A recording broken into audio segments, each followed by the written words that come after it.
Maharashtra today 24 news सत्य परिस्थितीचा सविस्तर आढावा। पुण्यानंतर आता अकोला हादरलं। 60 वर्षीय वृद्धाचा 10 वर्षाच्या चिमुरडीवर अत्याचार। आई वडील कामावर जाताच हैवान व्हायचा जागा।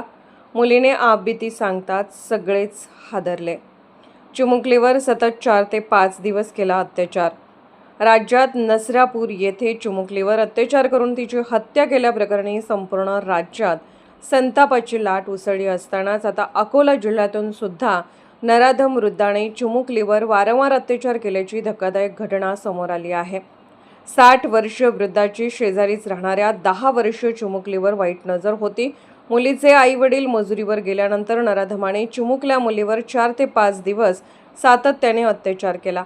या प्रकरणी पोलीस ठाण्यात गुन्हा दाखल करण्यात आला। चिमुकलीवर वारंवार अत्याचार। अकोला जिल्ह्यातील पातूर तालुक्यातील चांदणी पोलीस ठाण्याअंतर्गत एका गावात एका 60 वर्षीय वृद्धाने शेजारी राहणाऱ्या 10 वर्षीय चिमुकलीवर अत्याचार केला।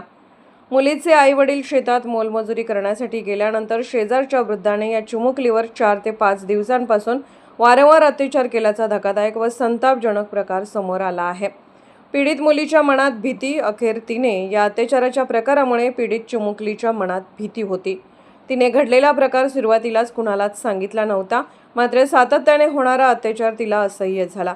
अखेर काल पीडित मुलीने अत्याचाराचा प्रकार आपल्या आईवडिलांना सांगितला। हा प्रकार कळताच पालकांच्या पायाखालची वाळूच सरकली। त्यांना मोठा धक्का बसला। त्यांनी तात्काळ पीडित मुलीला घेऊन चांदणी पोलीस ठाण्यात धाव घेतली। तक्रार दाखल करण्यात आल्यावर आरोपी वृद्धावर विविध कलमान्वये गुन्हा दाखल करण्यात आला आहे। गुन्हा दाखल झाल्याची कुणकुण लागताच आरोपी फरार झाला होता। आरोपीचा शोध घेण्यासाठी पोलिसांनी 3 पथके गठीत करून नराधम आरोपीस जेरबंद केले आहे। पीडित अल्पवयीन मुलीचे आई वडील हे शेतात मोलमजुरी करून कुटुंबाचा उदरनिर्वाह चालवतात। आई वडील कामावर गेल्यानंतर चिमुकली मुलगी घरात एकटीच होती। हीच संधी साधून शेजारी राहणाऱ्या वृद्धाने चिमुकलीवर 4 ते 5 दिवसांपासून वारंवार अत्याचार केला। भीतीमुळे मुलीने अगोदर काहीही सांगितले नव्हते। आईवडिलांनी विश्वासात घेतल्यावर तिने घडलेला सर्व प्रकार कथन केला। अल्पवयीन मुलगी आता स्वतःच्या घरातही असुरक्षित झाल्या आहेत। या घटनेमुळे तीव्र संताप व्यक्त केला जात असून नराधम आरोपीवर कठोर कारवाईची मागणी केली जात आहे। महाराष्ट्र टुडे मराठीसाठी ब्युरो रिपोर्ट संजय दास सोबत समीर खान, पातूर, अकोला। पोलीस स्टेशन अंतर्गत सावरगाव इथे एक अतिशय दुर्दैवी घटना घडली होती, ज्याच्यामध्ये एक 10 वर्षाची मुलगीवर एक 60 वर्षाचे नराधमाने एक अत्याचार करण्याचा एक माहिती आम्हाला भेटली होती। 7-8 वाजता रात्री ते पोलीस स्टेशनला आले होते। 2-3 तासात FIR दाखल झाला होता, परंतु आरोपी FIR दाखल करण्याच्या पूर्वीच पळून गेला होता। तिथे एक खूप मोठा जंगल होता आणि असे मोठे जंगलमध्ये आम्ही एक मोठी शोध मोहीम राबवली होती।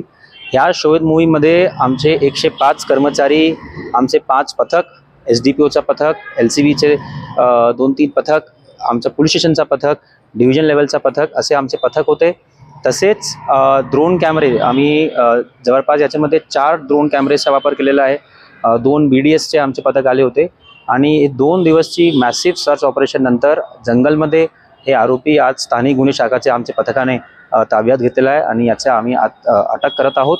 तसेच या गुन्ह्यामध्ये सर्व प्रोफेशनल इन्व्हेस्टिगेशनची जे पद्धत असतात, ई-साक्ष, फॉरेन्सिक व्हॅन, मेडिकल रिपोर्ट, जबाब नोंदणी हे सर्व व्यवस्थित होणार। व्हिडिओग्राफी, फोटोग्राफी व्यवस्थित होणार आणि माझे स्तरावर मी सुद्धा या गुन्ह्याचा वेळोवेळी मॉनिटर करणार आहोत, अपडेट घेणार आहोत।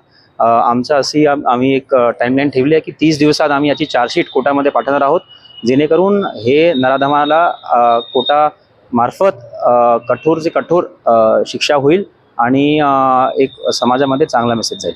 धन्यवाद। आजच महाराष्ट्र टुडे 24 न्यूजला सबस्क्राईब करा आणि सत्य परिस्थितीचा सविस्तर आढावा पहा।